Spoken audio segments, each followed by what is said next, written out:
Okay, so next question I could spend half an hour on. Yeah. All right, so I guess the next question would be, what new experiences do you want to give players, and what's your goal with the mod? Oh man, I don't know if I have any set goal for the mod. Like I'm basically, with the rare exception in general, I'm just having a lot of fun with it. Like I play my own mod. Like that video that I put out a little while ago with the factory farm. Like I probably spent about 20 hours just building the frigging thing. And that video was so depressing to watch. Yeah, it was wow. Man, did I laugh while making that thing? That's probably my favorite. Like that one and the companion cube in the millstone with Jello Biafra in the background, like those two are probably the ones I've had the most fun with. So what the hell was I saying? Yeah, in a lot of cases, like I'm just having fun with my own mod. Like I'll mod for a while, I'll pump out a few features, and then I'll play for a while, and basically kind of get caught up to my own tech tree and everything. Mm-hmm. So in terms of goals, like I guess the only goal you could say that I have with this is to put the features the kind of features that I want to see into Minecraft and play with them. So that's it. So it's kind of an open-ended thing. Like until I get sick of Minecraft or sick of the Yagaboos and the Wolfaboos and all that. Like I'm just going to keep going with this thing till the wheels fall off. And what was the other part of the question? Sorry. It was goal and something else. It was goals, and what new experience do you want to give to the players? I think most of the time, like I'm trying to inspire people to think. Mm-hmm. That's probably the experience I'm most trying to bring to Minecraft. Like that's the kind of gameplay that I enjoy, like I enjoy thinking about things like, okay, how am I going to channel water flow? How am I going to filter items? How am I going to build an effective timer for the circuit? So these are the things that I guess I'm trying to encourage other people to explore and participate in. Like in a lot of ways, I guess, with what I said about my early features, they were largely intended to exploit the redstone system and give people new ways to use it, and actually make it a practical part of the game instead of just like, a cool little gadget that you could experiment with, Mm-hmm. So I guess that was one of the things I wanted to bring to players too. Like I ended up realizing that a lot of people that played Minecraft hadn't even bothered to learn how to use redstone.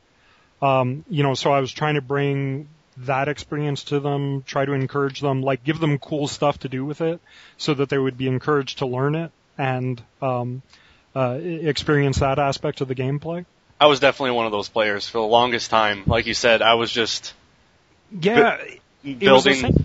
Go ahead, sorry. No, you go. All right, I was just, like I said, I was going to say, I was just building stuff, and like I thought redstone was like one of the coolest aspects of the game that I've never touched, because there's really no reason to explore it.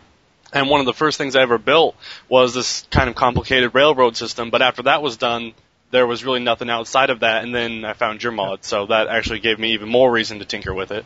Yeah, it was much the same for me. Like I mentioned, those first few weeks that I played the game, I really didn't touch my redstone at all. Hardly at all anyway. Like I knew the basics, but I never really got into the logic gates or whatever, which was strange because I actually have a background in amateur electronics. Like, I used to burn my own circuit boards, in my basement when I was a kid and that kind of stuff. So it would seem natural given that background that I would have dove right into it. But I didn't. And I think it was largely that motivation factor that I was talking about. There wasn't that much to do with it, know.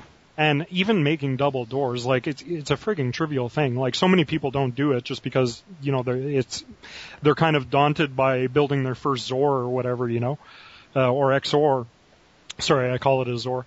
But, so yeah, they never really get past it. And, frankly, building a double door isn't, that cool. like at a certain point you'll just say, fuck it, I'll just use a single door and that, end of story, But when you could start doing stuff like, shooting out flames and like, placing blocks remotely and like, then it starts to get cool, then, or even at the time, like pistons weren't around. So all of a sudden, like with the block dispenser, you had a floodgate, or with those old soul boosters I used to have that would scream when you would power them, like each of these things acted as a motivating factor for the player to like, actually dig into Redstone and have some fun with it, Yeah.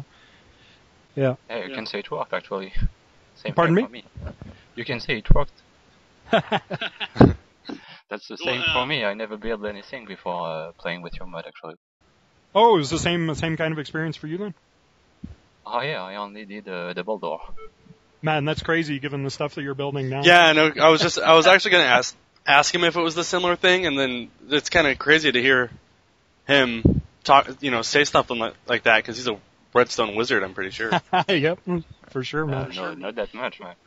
So yeah, it sounds like a pretty common experience for the Minecraft community, yeah. Community, yeah. Absolutely. So I guess I was onto something. All right, cool. So anything else? This one's kind of about future things, but I guess. Oh, don't worry about it. Man. Yeah, I'll go ahead and ask it. Worst, I'll swear at you. You'll get it. All right. Do you have any plans to integrate new systems apart from Redstone and Mechanical, or to keep building on the two we have now?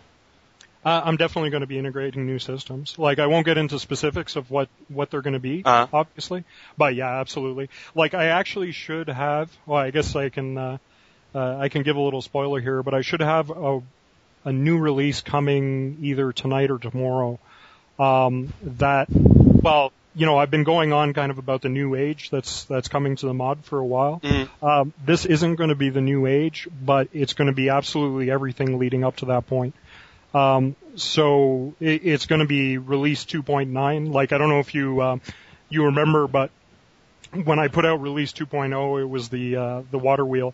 So we're getting awfully close to 3.0, and you guys could definitely expect something big to come along at that point. And I think this next release I'm going to be putting out 2.9 will give you guys a lot of clues as to where it's going. Oh, that's exciting. So the next, I'm pretty stoked about it. So what you're saying is the next update is the last update of this age. Yeah, you could pretty well, like, people have been calling it the Age of Wood, and you could probably consider this the tail end of the Age of Wood. I don't think the mod will ever leave it behind completely. You're always going to get a lot of use out of the systems that I've already put into place. But yeah, there's something new and big coming. That's extremely exciting. Cool. I of course am always pumped about the lens, but that'll be for another question. Well, that'll be coming soon too, but not immediately, but I wouldn't, like, I don't know. I'd probably say maybe within the next 5 new features that are added to the mod, like that'll be part of it somewhere. But yeah, we're definitely encroaching on that territory. Like, that's one that I put off for the longest time. Like, well, we may as well bleed into your question about the lens. What was it specifically you wanted to ask? I'd have to look for it. Hang on just a second. Well, I'll take that time to ask you, actually, if you solved your problem with that feature, because you put it back for a while because it was a bit too complex to do it properly. Well, there were a few things that were bothering me about it. Like, yeah, it's definitely complex. So, like, when it was actually part of the original 6 blocks that I proposed, like, there's a couple of those 6 blocks that never ended up making in because I kept going off on new tangents of, like, different features that I thought of. The first one was the lens, and the second one was fence gates.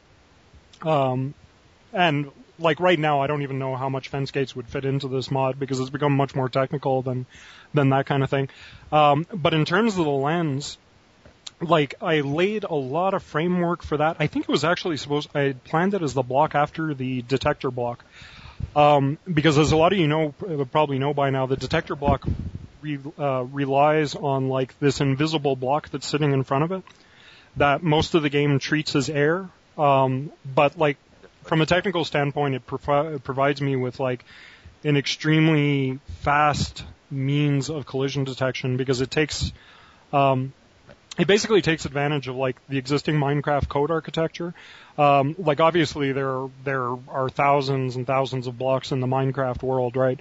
So objects that are colliding with blocks, like those tests are performed extremely cheap because you wouldn't be able to run collisions against each individual block. So there's already data structures in place in the game that make detecting those kind of collisions extremely cheap from a performance standpoint. So I decided to base the detector block around those invisible blocks, and it was actually a decision I also took to pave the way for the lens, because the lens will eventually rely on that same kind of system. Like the beams from the lens will not be visible to the player except at the point of origin and the destination, kind of like a real world laser, right? And like unless you spray water into it or it passes through a cloud, you don't see it, right? Because it's a focus beam of light, the photons remain kind of channeled. So yeah, I'm going to be using those same kind of invisible blocks for the lens, because there's this whole issue of, okay, what happens when a monster intersects the beam or somebody places a block in it and this and that. And obviously, like, if you end up making like a huge, like say you make a huge screen by projecting beams of light onto a surface with a lens, like I want that to be possible. Like one of the original things I wanted to do with the lens is make those kind of huge displays possible, because it solves basically the density problem with redstone torches, right? Like even with the block dispensers, it's extremely hard to trigger an individual block dispenser like on a 2D plane. Like if you have a whole wall of them, right? Like you can't really trigger them individually. You got to trigger them as a group, at least to some extent, you know. Like in bunches of, I guess, 2 at the very least. But sorry. If you want to make a pixel with dispenser, you need at least 4 of them actually. Exactly. So that's the kind of problem that I want to solve, because the thing is, by doing it with a lens and then projecting onto the surface, right? Like say for example, you could build a mountain of lenses, right? That are on a sloped surface at various distances from the screen, and then have the circuitry to activate those individually, right? And then have them project on a 2D surface a distance away, like a wall, for example. And basically, as a result, you'll be able to get a super dense display, right, where each block will be able to be triggered individually. So yeah, because the circuitry to operate each individual one can be isolated at a distance. So that was always like one of the goals with the lens, was to be able to create these huge 2-dimensional displays. Now, the thing is, if I want those to be all effective and for your frame rate not to go into the toilet, like I got to make sure that the lens is coded in such a way that they can be placed in huge numbers and be turned on and off rapidly, without it completely wrecking performance. So basically one of the tricks that I came up with for doing that is relying upon those invisible blocks. So that way, if you have like, a monster like a creeper wander in front of your projector, those invisible blocks in between the lens and the screen you're displaying on will handle the collision detection, right? Just as if the monster were walking across, a normal surface in Minecraft, like each of those individual invisible blocks won't be, any more of a drain on performance than, the individual blocks of dirt in a mountain or what have you, So yeah, it's my hope with that overall system that, I'll be able to eke enough performance out of it to make those kind of huge displays possible. Now, to get back to your question though, when I originally, conceived of this thing, like, I didn't know the Minecraft code base at all. I'd never coded in Java before. Like, I had a huge amount of C++ experience, but I never touched Java. Didn't know my way around the Minecraft code. It was my first mod. So the thing is like, I realized very, very soon that I just didn't have enough experience with the code to be able to pull off something like that. Because, like, I don't know of any other mod that's currently using that kind of invisible block system for, like, game logic, Like, it was something that I really had to, massage the Minecraft code base to be able to get it to work. So yeah, I put it off for that reason originally. And then I ended up realizing down the road that there were some technical limitations that I hadn't fully considered in terms of the amount of data an individual Minecraft block can store. Like, I've gone on about the 4 bits before.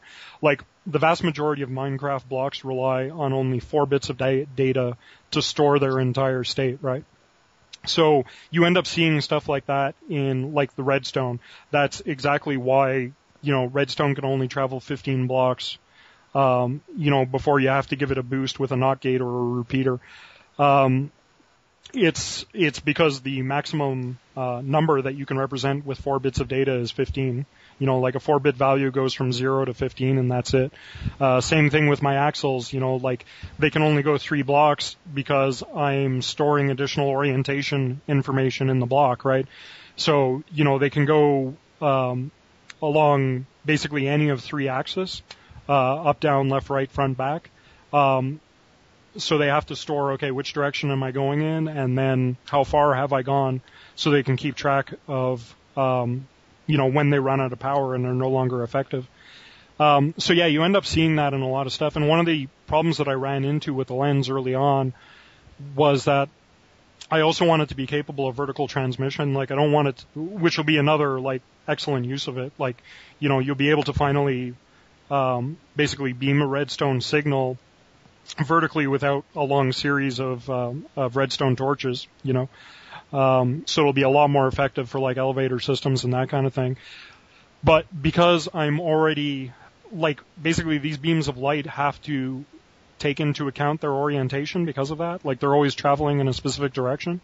So I basically run into the same problem that I do with the axles. However, because they're far more complex, like, they have to keep track of whether they're colliding with a monster, and various other bits of data. Like, it rapidly became clear to me that I wouldn't be able to cram that into the 4 bits.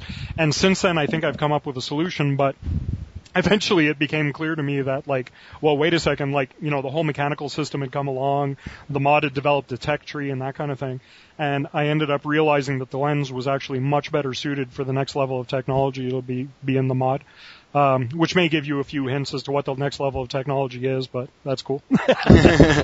So yeah, you went far beyond my question, so don't worry about that anymore. Yeah, like I said, I'm rambling all over the place.